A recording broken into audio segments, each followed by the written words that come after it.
بسم اللہ الرحمن الرحیم وَلَقَدْ يَسَّرْنَا الْقُرْآنَ لِلذِّكْرِ فَهَلْ مِن مُدَّكِرٍ۔ السلام علیکم ورحمۃ اللہ۔ الحمدللہ وکفیٰ وسلام علی عبادہ الذین اصطفیٰ، اما بعد فاعوذ باللہ من الشیطان الرجیم، بسم اللہ الرحمن الرحیم۔ فَإِذَا نُقِرَ فِي النَّاقُورِ، سورہ مدثر کی آیت 8 سے آغاز ہو رہا ہے۔ سورہ مدثر کی آیت 8 میں اللہ تعالیٰ کا ارشاد ہے، جب سور میں پھونک مار دی جائے گی، فَذَلِكَ يَوْمَئِذٍ يَوْمٌ عَسِيرٌ، وہ دن بڑا ہی سخت ہوگا، کافروں کے لیے ہلکا نہ ہوگا، علی الکافرین غیر یسیر، کافروں کے لیے ہلکا نہ ہوگا۔ یہ مضمون شروع ہوا ہے 7 ان آیات کے بعد جو یعنی اس سے پہلے وحی کے طور پر موجود تھیں، جن کے بارے میں یہ بات آپ کے سامنے آ چکی ہے کہ پہلی احکامی وحی کہی ہے یا دوسری وحی کہی ہے، یا فطرت الوحی کے بعد نازل ہونے والی وحی کہی ہے۔ تو وہ پہلی 7 آیات تھیں جس میں نبی اکرم صلی اللہ علیہ وسلم کو اس کام کے بارے میں بتایا گیا جو آپ کو کرنا ہے، اور پھر آپ کی ذاتی شخصیت کو کیسا ہونا چاہیے اس کی تیاری کے حوالے سے، یا یہ کہ داعی کو کس چیزوں کا خیال کرنا چاہیے، اپنے کام کے اعتبار سے کیا تیاری اس کی ہونی چاہیے، ان چیزوں کا ذکر تھا۔ 7 آیات تھیں۔ اب یہاں سے جو بات شروع ہو رہی ہے، جیسا کہ پہلے آغاز میں بتایا گیا تھا کہ یہ آیات اس موقع پر نازل ہوئی ہیں جب نبی اکرم صلی اللہ علیہ وسلم کی دعوت کے علل اعلان سامنے آ جانے کے بعد، اور مشرکین مکہ کے اس کے مخالفت کرنے کے بعد یہ صورتحال سامنے آئی تھی کہ وہی مسلسل نازل ہو رہی ہے، قرآن میں تمام باتیں بیان کی جا رہی ہیں جو شرک کی مذمت میں ہیں، مشرکین مکہ کے جرائم، ان کے خرابیاں وہ ساری واضح کی جا رہی ہیں، اور اللہ کے رسول جو ہیں اپنی دعوت علی اعلان لوگوں کے سامنے رکھ رہے ہیں۔ تو انہیں اس بات کا اندیشہ تھا کہ اب جب کہ حج کا موقع قریب ہے، تو جب لوگ باہر سے آئیں گے اور وہ نبی اکرم صلی اللہ علیہ وسلم کی بات سنیں گے تو اس سے متاثر ہو سکتے ہیں، لہٰذا لوگوں کو ان کے قریب جانے سے روکا جائے۔ تو اس سلسلے میں کوئی ایسا اقدام ہو، کوئی ایسا پروپیگنڈا کیا جائے کہ لوگ نبی اکرم صلی اللہ علیہ وسلم سے دور رہیں، ان کے قریب نہ جائیں۔ تو اس سلسلے میں انہوں نے ایک مشاورت منعقد کی تھی جس کے اندر ولید بن مغیرہ کا نام آتا ہے سب سے زیادہ کہ وہ اس معاملے میں اس کا کردار رہا، اور اس کے منظر کشی آگے اللہ تعالیٰ نے انہی آیات میں کی ہے جو اگلی آیات سامنے آ رہی ہیں۔ تو اس موقع پر یہ بقیہ یہ جو آیات ہیں اس صورت کی وہ اس موقع پر نازل ہوئی ہیں، اور اس میں یہ بات بتائی گئی ہے کہ یہ لوگ جس فکر میں ہیں، جس خیال میں ہیں، تو انہیں معلوم ہونا چاہیے کہ ایک ایسا دن آنے والا ہے۔ تو قیامت کے حوالے سے بات کا آغاز کیا کہ یہ تو دنیا کا معاملہ ہے، دنیا میں یہ سب چیزیں اپنی جگہ پر ہیں کہ آج کسی کو کیا موقع حاصل ہے، کسی کو کیا موقع حاصل ہے۔ نبی اکرم صلی اللہ علیہ وسلم اس دن سے خبردار کر رہے ہیں کہ جس دن کا آنا یقینی ہے۔ تو یہ بات بتائی جا رہی ہے کہ وہ دن کیسا دن ہوگا، تو اس دن کے اعتبار سے یہ بات بتا رہے ہیں کہ دنیا میں جو تم حرکتیں کر رہے ہو، ان حرکتوں کا نتیجہ دنیا میں اگر تمہارے سامنے نہ بھی آئے، لیکن اس کا برا انجام آخرت میں تمہیں ضرور دیکھنا ہے۔ اور اس آخرت کے بارے میں بتایا کہ جب سور میں پھونک مار دی جائے گی یعنی قیامت برپا ہوگی۔ تو اس اعتبار سے یہ بات قرآن مجید کے مختلف مقامات پر ہمارے سامنے آ جاتی ہے کہ قیامت کے برپا ہونا اور پھر حشر کے میدان میں جمع ہونا، یعنی دوبارہ زندگی، اس سب میں سور میں پھونک مارنے کا ذکر آتا ہے۔ اور عام طور پر یہ جو بات ہے کہ 3 مرتبہ سور پھونکنے کی بات کہ ایک مرتبہ پھونکا جائے گا تو سب جو ہیں دہشت زدہ ہو جائیں گے اور دوسری مرتبہ مر کر گر جائیں گے، تیسری مرتبہ اس پر سور پھونکا جائے گا جبکہ حشر کے میدان میں انہیں جمع کرنا ہوگا دوبارہ زندگی کے لیے۔ تو اس طرح سے یہ بات کو اس موقع پر بات ہو رہی ہے۔ تو اب اس میں جب آخرت کی مجموعی بات ہوتی ہے تو اس میں قیامت کی بات بھی ہے اور حشر کا میدان کا معاملہ بھی ہے۔ تو دونوں ہی معاملات ایسے ہیں کہ سختی کا معاملہ قیامت کے رونما ہونے کے حوالے سے بھی ہے اور حشر کے اس میدان کے اندر بھی ہے کہ جہاں انہیں جمع کیا جائے گا اور اس سے ان کا حساب لیا جائے گا۔ تو یہ بات بتائی جا رہی ہے کہ وہ دن، اس دن کی جو سختی ہے وہ کافروں کے لیے ہے، یعنی کافروں کا معاملہ اس دن ایسا ہوگا کہ اس دن کی ساری سختی کو وہ جھیلیں گے۔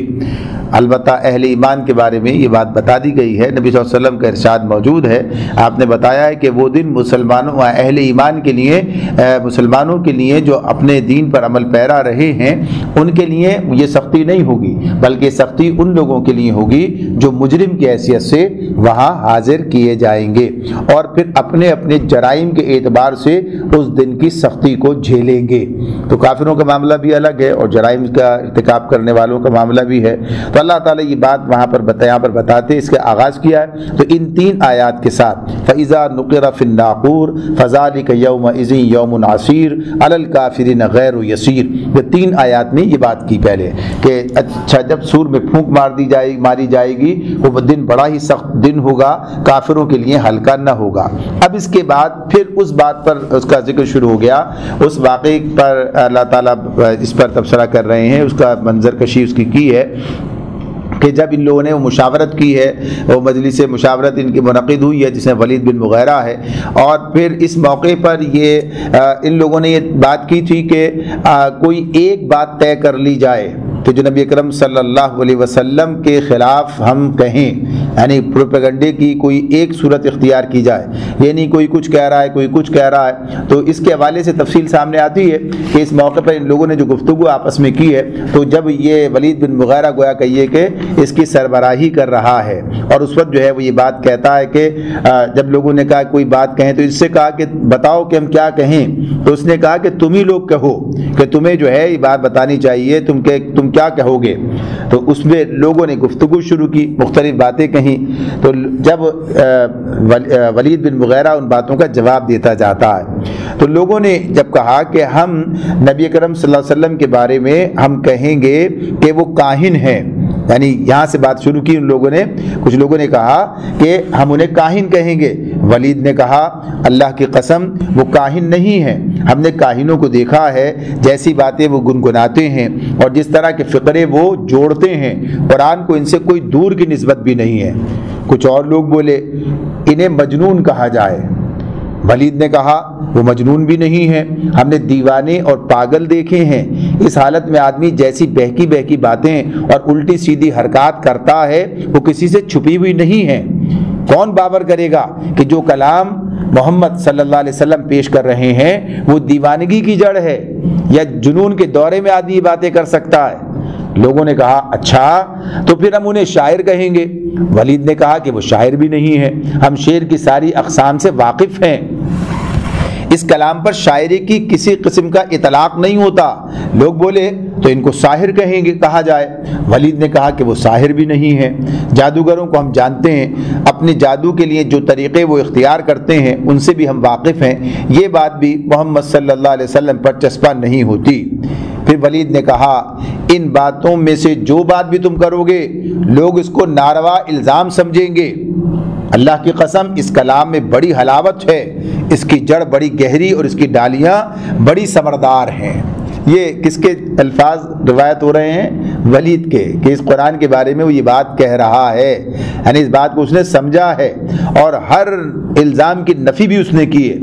کہ جو تم الزام لگاتے ہو تو یہ اس کی کوئی حقیقت نہیں ہے، بلکہ لوگ اس کو سن کر بھی تمہارے اوپر جو ہے الزام یہ سب بپتی کسیں گے تم نے الزام لگایا ہے۔ تو یہ سب باتیں جب اس نے کی ہیں اس پر ابو جہل ولید کے سر ہو گیا اور اس نے کہا تمہاری قوم تم سے راضی نہ ہوگی جب تک کہ تم محمد کے بارے میں صلی اللہ علیہ وسلم تم ان کے بارے میں وہ کوئی بات نہ کہو۔ یہ یعنی اب اسی کے سر پر یہ بات ڈال دی کہ تم کہو، کہ تم بتاؤ کیا کہیں۔ اس نے کہا اچھا مجھے سوچ لینے دو۔ پھر سوچ کر بولا قریب ترین بات جو کہی جا سکتی ہے وہ یہ ہے کہ تم عرب کے لوگوں سے کہو کہ یہ شخص جادوگر ہے، یہ ایسا کلام پیش کرتا ہے جو آدمی کو اس کے باپ، بھائی، بیوی، بچوں، سارے خاندان سے جدا کر دیتا۔ ولید کی اس بات کو سب نے قبول کر لیا۔ پھر اس کے مطابق ان لوگوں نے حج کے موقع پر جو وفود آئے تھے ان کے ساتھ بات چیت کرنی شروع کر دی، پروپیگنڈا شروع کیا، اور اس شر سے وہ خیر نکلا کہ سارے لوگوں کو انہوں نے خود مشرکین مکہ نے اپنے وفود کے ذریعے سے سارے لوگوں کو نبی صلی اللہ علیہ وسلم کے بارے میں آگاہ کر دیا، بتا دیا کہ یہ ایک آدمی یہاں پر ہے اور اس کا یہ معاملہ ہے۔ تو لوگوں کے اندر تجسس پیدا ہوتا ہے، اشتیاق پیدا ہوتا ہے، دیکھیں کون آدمی ہے۔ تو بہرحال یہ کام انہوں نے خود کیا جس سے اللہ نے خیر بھی برآمد کی۔ تو اب اس کا ذکر ہے تو کہا اللہ تعالیٰ فرماتے ہیں ذرنی ومن خلقت وحیدا، چھوڑ دو مجھے اور اس شخص کو جسے میں نے اکیلا پیدا کیا۔ یہاں چھوڑ دو سے مراد کیا ہے کہ اس کا معاملہ میرے اوپر چھوڑ دو، یہ معاملہ ہے، یعنی آپ فکر نہ کریں اس بارے میں۔ ابھی ولید سردار ہے اور اپنی سرداری بچانے کے لیے اس نے جو ہے حقیقت کو پا لینے کے بعد بھی اسے قبول نہیں کیا، انکار کیا۔ یعنی جرم بڑھ جاتا ہے جب آدمی حقیقت کو سمجھ لے لیکن مفادات اسے حقیقت پر کو قبول کرنے اور اسے اختیار کرنے سے روکیں، اور صرف وہ دنیا پرستی کے اندر، جاہ پرستی کے اندر جو ہے حق کا انکار کر دے، تو پھر ایسے مجرم کو اللہ تعالیٰ دوبارہ جو ہے پھر توفیق نہیں دیتا ہے۔ یہ معاملہ کہ اس نے سمجھ بوجھ کے کیا، تو جیسے اس کی باتیں سامنے آئی ہیں کہ جس میں اس نے اس کو پہچانا تھا، تو اللہ تعالیٰ فرماتے ہیں اس کا معاملہ میرے اوپر چھوڑ دو۔ اور پھر اس کے بارے میں فرمایا کہ جسے ومن خلقت وحیدا، جسے میں نے اکیلا پیدا کیا، یعنی یہ معاملہ جو اس اعتبار سے ہے، اب اس میں اکیلا پیدا کیا یعنی خود اکیلا انسان جو پیدا ہوتا ہے کیا اس کا حال ہوتا ہے، اکیلے اللہ کے پاس کھڑا بھی ہوگا۔ تو یہ اس کے دونوں مطلب ہیں، یہ اور دونوں ہی باتیں اپنی جگہ پر درست ہوتی ہیں۔ ایک یہ کہ جب میں نے اسے پیدا کیا تو اس وقت یہ کوئی مال، اولاد، وجاہت لے کر اور ریاست لے کر نہیں پیدا ہوا، اکیلا تھا نا۔ دوسرا یہ اس کا مطلب یہ بھی نکلتا ہے کہ اس کا پیدا کرنے والا اکیلا میں ہی تھا، اور دوسرے معبود جن کو خدائی قائم کرنے رکھنے کے لیے تمہاری حرکات اور سب کچھ یہ سامنے آتی ہے، توحید کے خلاف تمہاری سرگرمیاں ہیں، ان میں سے کوئی اس کام میں شریک نہیں تھا، کوئی اس تخلیق کا حصے دار نہیں ہے۔ تو کہا کہ اسے میں نے اکیلا پیدا کیا۔ وَجَعَلْتُ لَهُ مَالًا مَمْدُودًا، بہت سا مال اس کو دیا، بہت سا مال اس کو دیا۔ وَبَنِينَ شُهُودًا، اس کے ساتھ حاضر رہنے والے بیٹے دیے۔ یہ بات قبائلی زندگی کے اندر بڑی اہمیت کی حامل ہوتی ہے۔ مال کا تو معاملہ اپنی جگہ پر ہے ہی، ہر دور کے اندر مال کی اہمیت موجود ہوتی ہے اور مال کے ذریعے سے سارے بہت سے کام انسان نکالتا ہے، لیکن یہ جو بیٹوں کا معاملہ ہے تو اس بیٹوں کی کثرت کا معاملہ قبائلی زندگی کے اندر بڑی اہمیت کا حامل ہوتا ہے، یعنی اس کے بعد بڑی قوت ہے، بڑی طاقت ہے۔ ولید کے بیٹوں میں خالد بن ولید رضی اللہ تعالیٰ عنہ سب سے زیادہ مشہور ہوئے ہیں، یعنی جو مسلمان ہوئے اور سیف اللہ کا خطاب پایا تو سب سے زیادہ مشہور یہی ہیں۔ لیکن ان کے بارے میں کہ ان کے باقی بیٹوں کے بارے میں بھی بات آتی ہے سامنے کہ وہ سارے جو تھے با اثر تھے اور بڑے مرتبے کے تھے، یعنی اس معاشرے کے اندر اس کے اندر یہ معاملہ تھا۔ جو شہود کا لفظ آیا ہے تو اس میں ایک مطلب تو اس کا یہی ہے حاضر رہنے والے، یعنی اتنا کوئی اس فراوانی ہے، کہیں دوڑ دھوپ کرنا، باہر جانا نکلنا کہ کوئی اس جا کے وہاں کام کر رہا ہے، کوئی فلاں جگہ جا کے کام کا ساتھ نہیں ہے۔ ایسا ہوتا ہے نا آدمی ضرورت کے لیے، اب کیا اتنا مال و متاع موجود ہے کہ انہیں کہیں جانے کی ضرورت نہیں ہے، ہر وقت باپ کی خدمت میں حاضر ہے، یعنی یہاں رہتے موجود ہیں یہ۔ تو اس کے اعتبار سے کہ یہ بھی ایک نعمت ہے کہ کہیں جانے کے لیے اب ایسا نہیں کہ موجود ہی نہیں، سب اپنی معاش کی تلاش میں نکل گئے اور کہیں کوئی کسی جگہ رہ رہا ہے، کس جگہ رہتا ہے، بلکہ اتنا سب کچھ ہے کہ سب یہیں رہتے ہیں اور ان کے لیے کوئی مسئلہ نہیں ہے، گھر میں سب کچھ موجود ہے۔ تو یہ فراوانی اللہ نے اس کو عطا کی تھی، تو یہ بات بھی اس کے اندر ہے۔ اور یہ بھی شہود کا ایک مطلب یہ بھی ہوتا ہے کہ اس مرتبے کے لوگ ہیں کہ ان کی شہادت قبول کی جاتی ہے معاملات کے اندر، یعنی یہ ان کے اپنے وجاہت کا معاملہ ہے اور یہ سیادت اور قیادت کے میں شریک ہونے کی بات ہے۔ تو یہ بتایا کہ ہاں اس کو ہم نے دیا، مال بھی دیا اور ایسے بیٹے بھی دیے جو قبائلی زندگی کے اندر جو بڑی اہمیت رکھتے ہیں۔ اور فرمایا وَمَهَّدتُ لَهُ تَمْهِيدًا، اور اس کے لیے ریاست کی راہ ہموار کی۔ اچھا یہ ساری چیزیں جو انسان کو میسر ہوتی ہیں یہ بات اپنی جگہ ہے کہ اللہ کی طرف سے ہی ہوتی ہیں، جو ملتا ہے اللہ کی طرف سے ملتا ہے، جو رزق بھی انسان کو ملا ہے، اور اس رزق کے اندر صرف مال نہیں ہوتا، اس کے اندر صرف کھانے پینے کی غذا کی بات نہیں ہے، بلکہ جتنے بھی ذرائع و وسائل انسان کو حاصل ہوتے ہیں وہ سب کے سب اسی کے اندر اسی کی تعریف میں آتے ہیں کہ اللہ کی طرف سے ملتا ہے۔ تو یہ بھی کہ کسی کو اپنے ماحول کے اندر کوئی ایسا مقام حاصل ہو جائے، یعنی وہ وہاں پر قیادت کے منصب تک پہنچنے کے لیے، یعنی اس کو جو ہے راستہ ہموار ہو جائے، تو یہ کیا کہا اللہ تعالیٰ نے؟ اس کے لیے ریاست کی راہ ہموار کی۔ ثم یطمع ان ازید، اللہ تعالیٰ فرماتے ہیں پھر وہ طمع رکھتا ہے کہ میں اسے اور زیادہ دوں، یعنی سب کچھ اس کے پاس ہے اس کے بعد بھی۔ تو اب اس کا ایک مطلب تو یہ ہوگا کہ سب کچھ پانے کے بعد بھی حرص ختم نہیں ہوتی، یعنی اتنا کچھ پانے کے بعد بھی وہ جو آدمی ہے اب حق بات کہے، یعنی اس معاملے میں کیا چیز سے درکار ہے؟ بھئی آدمی کو مفاد روکتا ہے نا صحیح بات کہنے سے، یہ مفاد جو ہے اس کے، تو اتنا سب کچھ دیا اس کے باوجود جو ہے وہ حق بات کہنے کے لیے تیار نہیں ہوا، یعنی اب اتنا بھائی کوئی خطرہ کوئی مسئلہ ہی نہیں ہے اس کے لیے کہ ہاں بھائی یہ دبے گا دوسروں سے، اس کا معاملہ اس اعتبار سے ہے کہ اب یہ معاملہ جو ہے صاحب یہ اب کیا کریں، اگر نہیں کریں گے تو کیا ہوگا، ریاست چلی جائے گی، دولت چلی جائے گی، شہرت چلی جائے گی، یہ سب کچھ اللہ بتا رہے ہیں ہم نے اس کو دیا، لیکن یہ پھر مزید کی طلب میں جو ہے پھر اس کا حال معاملہ کیا رہا کہ یہ حق بات کو کہنے کے لیے تیار نہیں ہوا، صرف یہ چیزیں اس کے آڑے آ گئیں اور کوئی معاملہ نہیں ہے۔ تو ایک بات اس میں ہے، دوسری بات یہ کہ یہ توقع رکھتا ہے، کہتا بس میں ہی ہوں، تو اس کے بارے میں یہ بات بھی آتی ہے کہ کہتا تھا کہ اگر حشر ہوا بھی تو بس بہرحال وہاں بھی ہمارے لیے ہیں سب کچھ، جیسے یہاں ویسے وہاں۔ تو اللہ تعالیٰ فرماتے ہیں کلا انہ کان لآیاتنا عنیدا، ہرگز نہیں وہ ہماری آیات سے عناد رکھتا ہے، عناد یعنی دشمنی رکھتا ہے۔ اللہ کی آیات سے مراد کیا ہے؟ اللہ کی باتیں، اللہ کے پیغام جو رسول کے ذریعے سے وہاں پر اسے سنایا جا رہا ہے، اس کے سامنے آ رہا ہے۔ تو اللہ رب العالمین یہ بات بتا رہے ہیں کہ اس کا جرم کیا ہے کہ اس نے حق کی مخالفت کی ہے، اس نے حق کے مقابلہ کرنے کے لیے یہ آیا سامنے میدان میں، اور اس نے ان لوگوں کا ساتھ دیا اور اس معاملے میں انہیں ایک رخ عطا کر دیا، یعنی کام کیا اس نے۔ تو اللہ تعالیٰ فرماتے ہیں کہ نتیجہ کیا نکلے گا اس کا؟ سأرهقه صعودا، میں تو اسے عنقریب کٹھن چڑھائی چڑھواؤں گا۔ تو یہ جو معاملہ ہے یہ اس اعتبار سے کہ زندگی میں جسے کٹھنائیاں جسے کہا جائے اس کا معاملہ آ جائے، کٹھن ہو جائے زندگی میں مسائل، اور دوسرے آخرت تو ہے ہی، آخرت ایسے شخص کے لیے شدید مصائب اور جو اس کے لیے مصیبتیں لے کر آ رہی ہے۔ تو دونوں طرف کی بات ہے۔ تو اللہ تعالیٰ اب اس منظر کشی اس کی بات بتاتے ہیں کہ دیکھو اس نے کیا انداز اختیار کیا۔ اب یہ اس کے بارے میں یہ بات کہ جو یہ منظر ہے اس میں جو چیز آتی ہے کہ اندر ایک گویا ایک کشمکش جاری ہے، اندر ایک جنگ ہے، کیسے حق کو نگلا جائے، یعنی کیسے جو ہے اس بات کو بالکل جھٹلا دیا جائے۔ اچھا یہ بات بھی اپنی جگہ پر ہے، اس معاشرے میں یہ کسی نہ کسی درجے میں یہ بات اس طرح موجود رہتی تھی کہ جھوٹ پسندیدہ نہیں ہے۔ جھوٹ کے بارے میں یہ معاملہ ہے کہ کسی شخص کو جھوٹا کہا جائے تو گویا کہیے کہ یہ اس کی توہین ہے، اسے اس طرح سمجھا جائے۔ اور اس سلسلے میں بات یاد رہے کہ جب وہ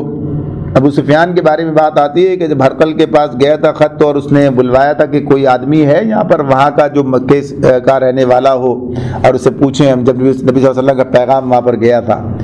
اور پھر جب اس نے ان کے بارے میں سوالات کیے تو اس کے جو جملہ تاریخ کے اندر موجود ہے وہ کہتا ہے اگر مجھے یہ نہ ہوتا اندیشہ کہ لوگ مجھے جھوٹا کہیں گے تو میں نہ کہتا وہ باتیں، یعنی حقیقت بیان کرنے سے۔ تو یہ ڈر تھا اپنی جگہ پر اسے، ایسا نہیں کہ سچائی اس بنیاد پر، لیکن اس معاشرے کے اندر یہ بات کہ جھوٹ کوئی پسندیدہ چیز نہیں ہے بلکہ لوگوں کے لیے ایک ذلت کا معاملہ ہے۔ آج ہم کہاں کھڑے ہیں، کس جگہ پر ہیں، کیا صورتحال ہے؟ جھوٹ تو گویا کہیے کہ شیر مادر کی طرح سے لوگوں کے رگوں میں دوڑنے لگا ہے۔ تو بہرحال یہ بات کہ اب یہ کشمکش جو اندر ہے تو اللہ تعالیٰ اسے اس طرح بیان فرماتے ہیں انہ فکر وقدر فقتل کیف قدر، فرمایا اس نے سوچا اور کچھ بات بنانے کی کوشش کی تو اللہ کی مار اس پر کیسی بات بنانے کی کوشش کی. ثم قتل کیف قدر, ہاں اللہ کی مار اس پر کیسی بات بنانے کی کوشش کی. ثم نظر ثم عبس وبصر, پھر لوگوں کی طرف دیکھا, پھر پیشانی سکیڑی اور منہ بنایا. ثم ادبر واستکبر, پھر پلٹا اور تکبر میں پڑ گیا. یعنی یہ کیفیت تو اپنی جگہ. اب اس کے بعد کیا آیا, بالآخر نتیجہ کیا نکلا؟ بس اپنے اسی اکڑ پہ جو ہے تکبر میں مبتلا ہوا. ثم ادبر واستکبر, پھر پلٹا اور تکبر میں پڑ گیا. فقالا, اور بولا, ان ھذا الا سحر یؤثر, اس نے کہا یہ کچھ نہیں ہے. آخرکار بولا کہ یہ کچھ نہیں ہے مگر ایک جادو. اور جادو کیسا؟ جو پہلے سے چلا آ رہا ہے, جو پہلے سے چلا آ رہا ہے, یؤثر. تو یہ بات جو ہے ظاہر ہے کہ جواز تو کوئی بھی نہیں ہے, صرف نکال کے کیسے بات کو ٹالا جائے. ان ھذا الا قول البشر, اور پھر کہتا ہے یہ کچھ نہیں ہے مگر کیا ہے, یہ بس ایک بشر کا کلام ہے, یہ تو ایک انسانی کلام ہے. یعنی یہ جو معاملہ سامنے آتا ہے کہ یہ سب کچھ جانتے بوجھتے, یعنی بات سمجھتا تھا, خود اسی کے الفاظ موجود ہیں کہ یہ ایک ایسا کلام ہے. اس کلام کی جو خوبیاں بیان کی ہیں وہ اسی بنیاد پر ہیں کہ یہ کلام جو ہے خالق کائنات کا کلام ہے. لیکن بہرحال اس کا انکار کرنا تھا تو یہ بات کہنی تھی, تو اس نے کہا. تو اللہ تعالیٰ فرماتے ہیں اس کا انجام کیا ہوگا؟ سأصلیہ سقر, سأصلیہ سقر, ان قریب میں اسے دوزخ میں جھونک دوں گا. اس دنیا پرستی کا, اس دنیا کے اندر اپنی سیادت, قیادت, وجاہت کو بچانے کا, غلط راستے پر چل کے, جھوٹ کا ساتھ دے کر, رسول کی مخالفت کر کے جو کام اس نے کیا, تو نتیجہ کیا نکلا؟ سأصلیہ سقر. اللہ تعالیٰ اس کے بارے میں فیصلہ سنا رہے ہیں دنیا میں. دنیا میں فیصلہ سنا دیا. کیا فیصلہ ہے؟ ان قریب میں اسے دوزخ میں جھونک دوں گا.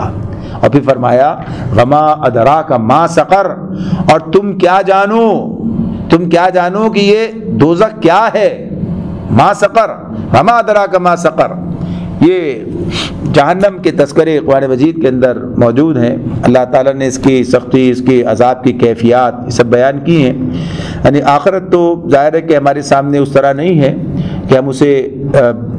اس طرح دیکھ سکیں کہ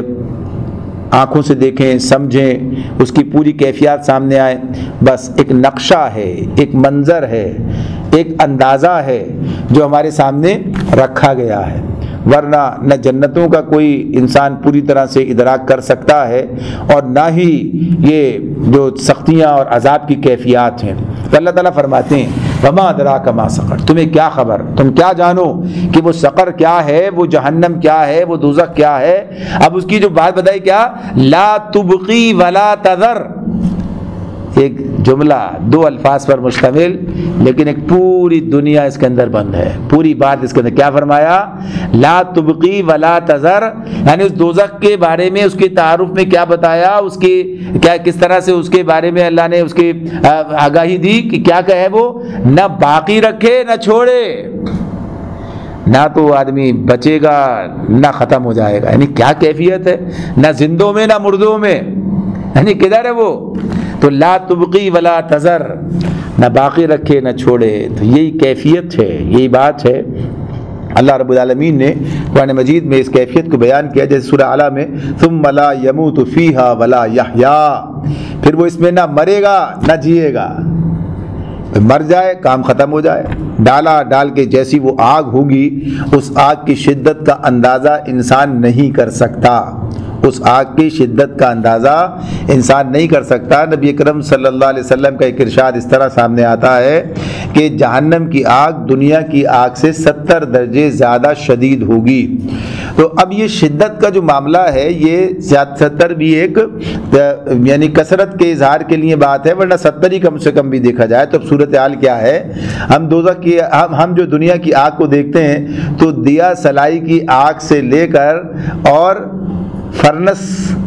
لوہے کو گلانے والی بھٹی, یعنی جو فرنس جو وہاں پر ہوتی ہے,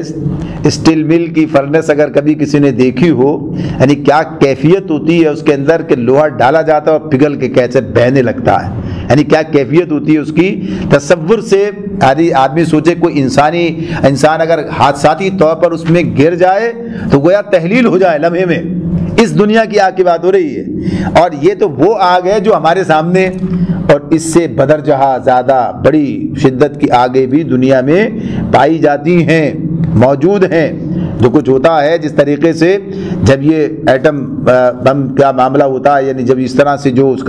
اس کی تباہی ہوتی ہے اور پھر اس کی جو حدت اور شدت اور یہ سب چیزیں، تو غرض یہ کہ یہ دنیا کی آگ ہے، یہ دیا سرائی سے ہم یہاں سے لے کے وہاں تک سب آگ ہی آگ ہے، تو دنیا کی آگ سے 70 درجے زیادہ، تو اب کیا کیفیت ہوگی؟ تو وہاں کیا، وہاں تو ڈالتے ختم ہو جانا چاہیے، ڈالتے ختم ہو جانا چاہیے۔ اسی لیے کیا بات بتائی ہے، یہ بات بھی قرآن مجید میں سورہ نساء میں آ جاتی ہے ہمارے سامنے کہ ان کی کھال جلے گی اور پیدا کی جائے گی، اور پھر اس کو واضح کیا گیا اس طرح سے ہزاروں مرتبہ ایک ساتھ کے اندر ہی کام ہو جائے گا، یعنی یہ جلے گی اور پیدا ہوگی، جلے گی اور پیدا ہو، یعنی یہ اللہ تعالیٰ کی قدرت ہے۔ اصل معاملہ کیا ہے کہ اللہ کی قدرت ہی اصل چیز ہے کہ وہ سب کام کر سکتا ہے۔ وہ جو کھال پیدا کی جائے گی، یعنی جو تکلیف سہنے کی حص ہوتی ہے کہاں، اسی میں ہوتی ہے یہ معاملہ، اسی لیے اس کو وہاں اس طرح بیان کیا۔ تو بہرحال بتایا کہ ایک ایسی کیفیت، ورنہ تو معاملہ یہی ہے کہ اگر کسی انسان کسی تکلیف میں گیا، ٹھیک ہے حادثہ ہوا، بڑا ہوا، جیسا بھی ڈالا، ختم، لمحے کے اندر ختم ہو جاتا ہے اور اس سے تکلیف سے آزاد ہو گیا۔ لیکن جب موت ہی نہ آئے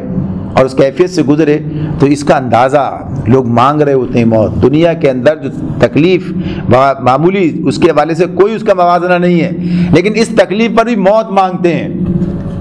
تو وہاں کیا کیفیت ہوگی، اس کا بھی ذکر قرآن مجید نے کیا ہے کہ وہ کہیں گے مالک، یعنی فرشتہ جو اس پر مقرر ہوگا دوزخ کے اوپر، تو اس سے کہیں گے کہ ہمیں موت ہی دے دے اللہ۔ تو کہا موت وہی تھی جو آ چکی، اب نہیں آنی ہے۔ تو یہ بتایا اس کا ایک جملہ جو ہے اس کے اندر، تو کہا کہ وہ دوزخ نہ باقی رکھے نہ چھوڑے، لا تبقی ولا تذر۔ تو اس اعتبار سے کہ جو اس کی گرفت میں کوئی آنے سے نہ ایسا ہو کہ کوئی عذاب کا مستحق اس کی گرفت میں آنے سے رہ جائے، تو ایسا بھی نہیں ہوگا، اور ساتھ ساتھ یہ بات بھی ہے کہ جو بھی آئے گا عذاب سے دو چار ہو جائے گا، اور زندگی اور موت کا معاملہ جو ہے وہ اس کے درمیان لڑکتا رہے گا۔ پھر بتایا لواحۃ للبشر، کھال جھلس دینے والی، کھال جھلس دینے والی۔ جیسے ابھی عرض کیا کہ کھال ہی وہ چیز ہے جس میں زیادہ تکلیف کا معاملہ، اذیت کا معاملہ، اس اعتبار سے تو یہ بات بتائی ہے۔ اور پھر انسان جل کر کیسے ہو جائیں گے، کیا کیفیت ہوگی، اللہ محفوظ رکھے سب کو اس سے، تو یہ بات بتائی کہ یہ کھال جھلس دینے والی۔ پھر فرمایا علیہا 19 19 کارکن اس پر مقرر ہیں، 19 کارکن علیہا 19 اس جہنم کا جس کا ذکر کیا سقر کے نام سے، اس کا نام اس کے یہاں پر بیان کیا،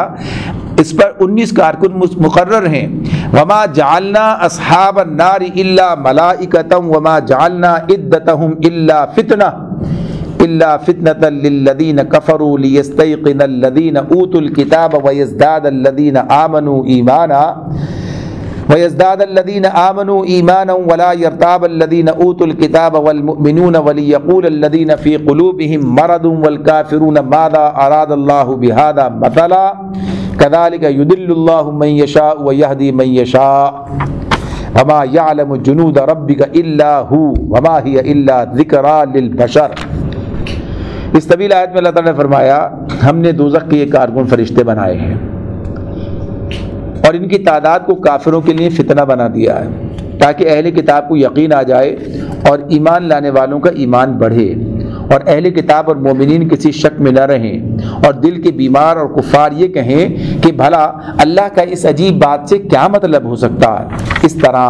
اللہ جسے چاہتا ہے گمراہ کر دیتا ہے اور جسے چاہتا ہے ہدایت بخش دیتا ہے، اور تیرے رب کے لشکروں کو خود اس کے سوا یعنی اللہ کے سوا کوئی نہیں جانتا۔ اب یہ بات اس میں آئی ہمارے سامنے، ایک تو یہ کہا کہ علیہ 19 کارکن اس پر مقرر ہیں، ہم نے یہ دوزخ کے کارکن فرشتے بنائے ہیں اور ان کی تعداد کو کافروں کے لیے فتنہ بنا دیا۔ تو اب یہاں سے جو بات چل رہی ہے، پہلے تو بیچ درمیان ابھی جو آغاز ہوا تھا اس بات سے کہ جب وہ ان کی کانفرنس ہوئی ہے، جب ان کا یہ مشاورت ہے، اس پر تبصرہ ہو رہا تھا کہ یہ ولید بن مغیرہ اور اس کے بارے میں بات ہوئی اور جہنم میں ڈالا جائے گا۔ اب درمیان میں یہ بات شروع ہو گئی ہے، تو یہ یہاں سے اور جہاں تک یہ اپنی پوری آیت جو ہمارے سامنے آیت 21 ہے، اس آیت کے اندر، یعنی معاف کیجئے آیت 31 ہے، اس آیت کی یہ پوری آیت کیا ہے؟ یہ جملہ معترضہ ہے۔ اس کے اندر یعنی درمیان میں اللہ تعالیٰ نے یہ بات اس میں ارشاد فرمائی ہے کہ یہ کام جو ہم نے کیا ہے، یہ جو کہا کہ علیہ 19، اس کے بعد یہ بات شروع کی ہے کہ جو 19 کارکن فرشتوں کا نام اللہ نے بتا دیا، یہ بھائی اس کو بتانے کا مقصد کیا ہے، کیا مطلب ہے اس کا؟ تو یہ بات بتائیے کہ یہ ہم نے اس لیے کہا ہے، ورنہ لوگ کہتے ہیں بھائی اگر یہ نہ کہتے تو کیا فرق پڑتا، لوگ اس کا مذاق بنا رہے ہیں، لوگ ایسا کر رہے ہیں، لوگ یوں کر رہے ہیں، لوگ، اللہ کی حکمتیں اللہ جانتا ہے، اللہ کی حکمتیں، تو اللہ تعالیٰ انہی چیزوں سے لوگوں کے لیے آزمائش کے دروازے کھول دیتا ہے۔ اب یہ جو ہیں 19 کا لفظ جو ہے ان کے لیے وہ مذاق اڑانے کا ایک نیا موقع، مذاق اڑانے کا ایک نیا موقع، اور دوسری طرف اہل ایمان کے لیے ایک سخت بات کہ اب دیکھو یہ کیا جواب دیں ان کے لیے اس طرح کی بات کہ اب یہ اس طرح مذاق اڑا رہے ہیں اور سب کچھ ہو رہا ہے، تو اس کا کس طرح سے یہ بات کہیں۔ تو اب اس معاملے میں یہ اللہ تعالیٰ نے جو بات بتائی کہ یہ جو ہم نے کیا، ایک پہلی بات ہوئی کہ یہ اللہ نے بنائی، یہ فرشتے ہیں، یہ اللہ کی مخلوق ہے۔ آگے جو بات آ رہی ہے کہ اللہ کے لشکر، تو اس میں یہ بات کہ جب ان کا معاملہ، جب یہ بات ان کے سامنے مشرکین کے سامنے بیان ہوئی ہے، قریش کے سرداروں نے بڑے اس کا جو ہے مذاق اڑایا، اس کا استہزاء کیا، قہقہے لگائے، ٹھٹے مارے، یعنی کام انہوں نے کیا۔ اور ابو جہل نے کہا بھائیو کیا تم اتنے گئے گزرے ہو کہ تم میں سے 10 آدمی مل کر بھی دوزخ کے ایک سپاہی سے نہیں نمٹ سکتے؟ اتنے لوگ ہیں، 19 کا کیا مطلب ہے؟ اور ہم تو ہزاروں کی تعداد میں، ایک آدمی جو اگر 10 آدمی ایک پل تو اسے پکڑ کے سنبھال لیں گے، یعنی یہ جہالت کا یہ مظاہرہ ہو رہا ہے۔ تو اسی میں سے اس کا ذکر تو یہاں تفہیم میں کیا، جس میں انہوں نے کہا کہ ایک جو پہلوان ہے وہ کہتا ہے کہ 17 سے تو میں نمٹ لوں گا، 2 سے تم لوگ نمٹ لینا، یعنی یہ اس طرح سے مذاق اڑانا۔ اور دوسرے نے دوسری ایک روایت میں یہ بات بھی الفاظ بھی آ جاتے ہیں، دوسرے نے کہا یہ سب تو میں اکیلا ہی نمٹ لوں گا اس سے۔ تو غرض یہ کہ یہ ساری باتیں کرنا یعنی مذاق اڑانا، استہزاء کرنا، اور اللہ کے مقابلے میں، اللہ کی بات کے مقابلے میں، تو یہ ان کے لیے ایک فتنہ بن گیا۔ تو اتنا سارے لوگ، دنیا جب سے ہے اتنی بڑی دوزخ، کیا 19، یعنی کیا بات ہے یہ؟ دیکھا کیسی بات ہے، یعنی کوئی مذاق اڑانے والا۔ تو اللہ نے کہا فتنہ بنا دیا، اب یہ 19 کے چکر میں پڑ گئے، جو اصل بات ہے اس کو سمجھنے کے بجائے 19 کے چکر میں پڑے۔ تو اس میں یہ بھی ہمارے لیے کوئی رہنمائی ہے، چیز بات کے مغز تک پہنچو، اس کے ان چکروں میں نہیں کہ یہ کتنے تھے، کیا تھا، یہ سب چیزیں تو بہرحال بتا دیا ہے۔ تو اللہ تعالیٰ فرماتے ہیں کہ اس کو ہم نے کیا کیا، فتنہ بنا دیا ہے، یعنی ان کے لیے، کافروں کے لیے، کہ اس پر جو ہے وہ اب اسی چیز کو جو ہے اب اسی الجھن میں پڑے ہوئے ہیں، اور اسی بات کو جو اس طرح سے اب لے کر چل پڑے۔ تو اللہ تعالیٰ فرماتے ہیں مزید تاکہ اہل کتاب کو یقین آ جائے۔ اب یہ اہل کتاب کو یقین آ جانے والی بات کیا ہے؟ اب یہ ایک معاملہ اس میں مفسرین کے درمیان اختلاف ہوا ہے۔ کسی نے کہا کہ یہ جو بات تھی ان کی کتاب میں بھی لکھی ہوئی تھی، اس لیے انہوں نے کہا کہ چلو یہ تو اب یہ بتا دیا، قرآن بھی یہ کہہ رہا ہے، اس کا مطلب ہے سچی کتاب ہے۔ تو بات تو یہ ہے، قرآن میں ایسی کتنی باتیں ہیں، دسیوں درجنوں باتیں ہیں جو ان کے بعد لکھی ہوئی موجود تھی، انکار کر رہے تھے۔ تو اس ایک بات سے کہاں سے ان کو جو ہے یہ، اس اعتبار سے کہ ہاں ایک بات دیکھ کے انہیں اس پر جو ہے یقین آ جائے گا۔ ان کے سامنے تو ان کے سوالات کے جوابات میں بھی باتیں بتائی گئیں، اور پھر کتنی باتیں قرآن کے اندر موجود ہیں جس کو دیکھ کے وہ پہچان بھی گئے لیکن مان کر نہیں دیا۔ تو بات بنیادی طور پر اس میں ایک تو یہ بات اس طرح سے بہرحال آرا کی بات ہے، تو دوسری بات یہ کہ ایک ایسی بات بیان کرنا جس کے بارے میں اندازہ ہے کہ لوگ اس کا کتنا مذاق اڑائیں گے، لیکن رسول کا معاملہ کیا ہوتا ہے، اس کی جو کیفیت، اس کو جو مقام حاصل ہوتا ہے، اس کا کہا کوئی کچھ بھی کہے وہ اپنی بات کہتا ہے۔ یعنی رسول ہی ایک ایسی ہستی ہے کہ جو ہر ایک کے مقابلے میں بغیر کسی فکر کے، بغیر کسی اسے یعنی ملامت کے، اندیشے کے، وہ اپنی بات کہتا ہے۔ سخت مخالف ماحول میں بظاہر انتہائی عجیب بات کسی جھجک کے بغیر پیش کر دینا نبی کے سوا کسی کا کام نہیں۔ تو یہ بات انہوں نے دیکھی، بات ان کے سامنے تھی کہ نبی اکرم صلی اللہ علیہ وسلم کس طریقے سے یہ بات اس طرح لوگوں کے سامنے رکھتے ہیں۔ تو ایک رسول کا جو کردار ہے وہ سامنے آتا ہے۔ اب آپ دیکھیے، اندازہ کیجیے، سے زیادہ نمایاں مثال کیا تھی جب نبی اکرم صلی اللہ علیہ وسلم معراج پر گئے۔ اب آپ نے صبح اٹھ کے یہ بات کہہ دی، سبحان الذی اسری بعبدہ لیلا من المسجد الحرام الی المسجد الاقصی، الذی بارکنا حولہ لنریہ من آیاتنا۔ اب یہ بات کی کہ اللہ مجھے لے گیا وہاں سے وہاں تک، میں گیا رات میں گیا، مسجد حرام سے مسجد اقصیٰ تک گیا، دور کی اس مسجد تک، اور یہ بھی ہوا، اور پھر اس کے بعد آسمانوں پر گیا، یہ ساری باتیں۔ اب ظاہر سی بات ہے دنیا کیا کرے گی؟ لوگ تو مذاق اڑا رہے ہیں نا، مذاق اڑا رہے ہیں، دیکھا ہم کیا کہہ رہے تھے، ہم تو پہلے ہی کہہ رہے تھے، یعنی اس انداز سے۔ لیکن اس بات کو علل اعلان، ورنہ ٹھیک ہے ہوا ختم، خاموش، بس ٹھیک ہے ہمارے ساتھ ہوا ہے، ہمیں پتہ ہے یہ سب جاہل لوگ ہیں، یہ تو سمجھیں گے ہی نہیں، لیکن رسول کا کام ہے بتانا ان کو، یہ بتانا ہے تو بتائیں گے، حالانکہ پتہ ہے کہ لوگ مخالفت کریں گے، لیکن یہ بات اپنی جگہ ہے۔ انہی مخالفت کرنے والوں میں جو اللہ کو اللہ کے رسول کو پہچاننے والے تھے، انہوں نے تصدیق کی کہ اگر اللہ کے رسول نے کہا ہے تو صحیح کہا ہے، اور اللہ کے قدرت میں سب کچھ ہے، سب کچھ کر سکتا ہے۔ تو بہرحال یہاں بھی اسی لیے اسی اعتبار سے بات ہے کہ رسول کا کردار سامنے آتا ہے تو دیکھنے والے پہچانتے ہیں، تو اہل کتاب کے لیے کہا یہ یقین کی بات، اور ایمان لانے والوں کا ایمان بڑھے تو یقیناً کہ جب وہ ان چیزوں پر جو بات بھی آ جائے اس پر ایمان آمنا صدقنا ہے تو اس پر مزید ان کے ایمان میں اضافہ ہوتا ہے۔ جب بات کوئی آتی ہے تو یہ جیسے کہا کہ نئی صورت نازل ہوتی ہے تو ان کے ایمان میں اضافہ ہوتا ہے، سورۃ توبہ میں ہے، تو ایسے ہر حکم کے بارے میں جب اس پر جو ہے جب اس کو تسلیم کرتے ہیں تو ان کے ایمان میں اضافہ ہوتا ہے۔ اور فرمایا اور اہل کتاب و مومنین کو مومنین کسی شک میں نہ رہیں، یعنی اللہ تعالیٰ کی طرف سے یہ بات بالکل واضح ہے، بتا دیا گیا کہ یہ جو معاملہ ہے کہ کس طریقے سے انجام پائے گا۔ اور پھر فرمایا دل کے بیمار وَلِيَقُولَ الَّذِينَ فِي قُلُوبِهِم مَرَضٌ، وہ لوگ کہیں گے ان کے دلوں میں مرض ہے، تو یہ مرض کا عام طور پر اس کا جو بات ہوتی ہے وہ منافقت مراد ہوتی ہے، نفاق،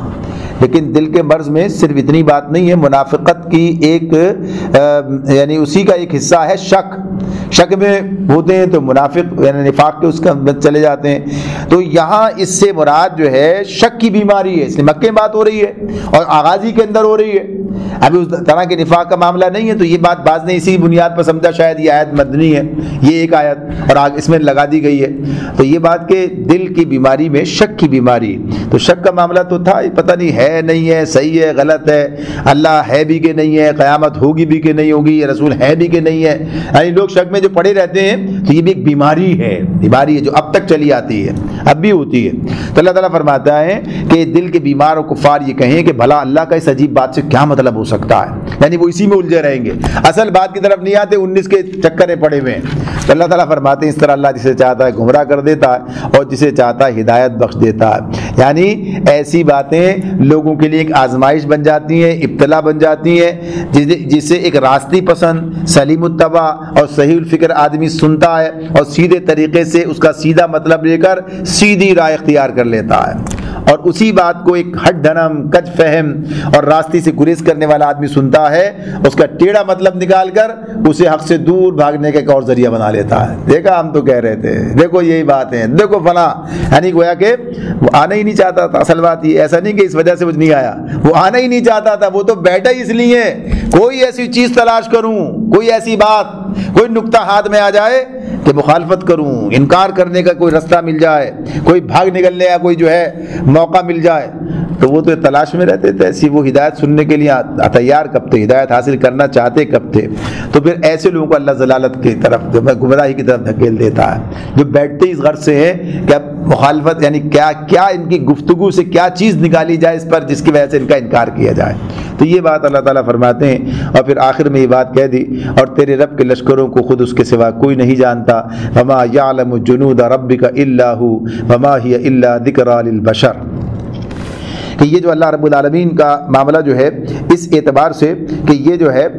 تیرے رب کے لشکروں کو اس کے سوا کوئی نہیں جانتا، وما ہی الا ذکری للبشر، اور اس دوزخ کا ذکر اس کے سوا کسی غرض کے لیے نہیں کیا گیا ہے کہ لوگوں کو اس سے نصیحت ہو، یعنی یہ اس کی بات، یہ جملہ کا ایک لفظ یہ پیچھے ترجمے سے باقی تھا کہ کیا ہے، وما ہی الا ذکری للبشر، کہ نہیں اس کا ذکر ہم نے کیا مگر کس لیے، لوگوں کے لیے، تاکہ لوگوں کو اس کے ذریعے سے نصیحت ہو جائے، یعنی جہنم کے بارے میں وہ ہوشیار ہو جائیں۔ تو یہ اللہ تعالیٰ نے کتنی کیسی مخلوق، کہاں کہاں کیا کیا اس کے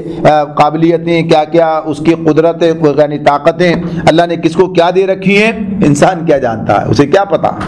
ایک فرشتے کے پاس کیا کیا قوت ہے، کیا کیا طاقت ہے، کیا کیا وہ کر سکتا ہے، اس پوری کائنات کی اتھا جو کہیے کہ پناہیاں ہیں، اسی کو انسان نہیں ناپ سکا ہے، کیا کچھ ہو رہا ہے، کیا کیا چیزیں موجود ہیں اس دنیا کے اندر، کیسی کیسی اللہ نے کیا کیا مخلوقات پیدا کر رکھی ہیں، کیا کچھ ہے۔ تو بہرحال یہ اللہ کی قدرت کا معاملہ ہے۔ تو وہ جہنم میں لوگوں کو عذاب دینے کے لیے پوری قدرت رکھتا ہے، چاہے ایک آدمی سے لے یا اس کے بغیر بھی لے لے، یعنی یہ سب کچھ اللہ کے اختیار کی بات ہے۔ تو اس کے اندر یہاں پر یہ بات بتا کے اب اس کے فرمایا کلا والقمر واللیل اذ ادبر، ہرگز نہیں، قسم چاند کی اور رات کی جبکہ وہ پلٹتی ہے، والصبح اذا اسفر، اور صبح کی جبکہ وہ روشن ہوتی ہے، انہا لإحدى الکبر، یہ دوزخ بھی بڑی چیزوں میں سے ایک ہے۔ یہ دوزخ بھی ابھی قسم کس چیز پر کھائی ہے؟ اس چیز پر کھائی ہے۔ اللہ تعالیٰ فرماتے ہیں کلا، ہرگز نہیں، والقمر، قسم ہے چاند کی، واللیل اذ ادبر، اور رات کی جبکہ وہ پلٹتی ہے، والصبح اذا اسفر، اور صبح کی جبکہ وہ روشن ہوتی ہے، انہا لإحدى الکبر، یہ دوزخ بھی بڑی چیزوں میں سے ایک ہے۔ یعنی ساری قسمیں کس پر ہیں؟ اس ایک بات پر ہیں۔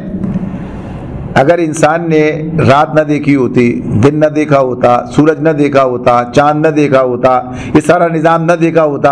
اور اسے یہ سب سنایا جاتا، پتہ نہیں کون سے بانی کی بات، کیا یہ کیسے ممکن ہے؟ آج یہ جو کچھ انسان اس دنیا میں دیکھتا ہے، اگر اسی آج سے 1000 برس پہلے کے انسان سے بات کہی جاتی کہ انسان ہوا میں اڑیں گے، یعنی تصور سے باہر ہے ان کے، ایسا کیسے، اور اتنا بڑا جہاز، ایسے اتنے سارے لوگوں کو اتنی رفتار کے ساتھ، اور یہ معاملہ، یا یہ کہا جائے کہ یہاں سے آدمی جو ہے دنیا کے دوسرے کنارے اور سرے پر بیٹھا ہوا اس سے بات بھی کرے گا، اس کی تصویر بھی دیکھے گا، یعنی اگر کہا جائے اس کی سمجھ میں اس وقت 1000 برس پہلے کے آدمی سے اگر یہ بات کہی جائے تو کیا اس کی کیفیت ہوگی؟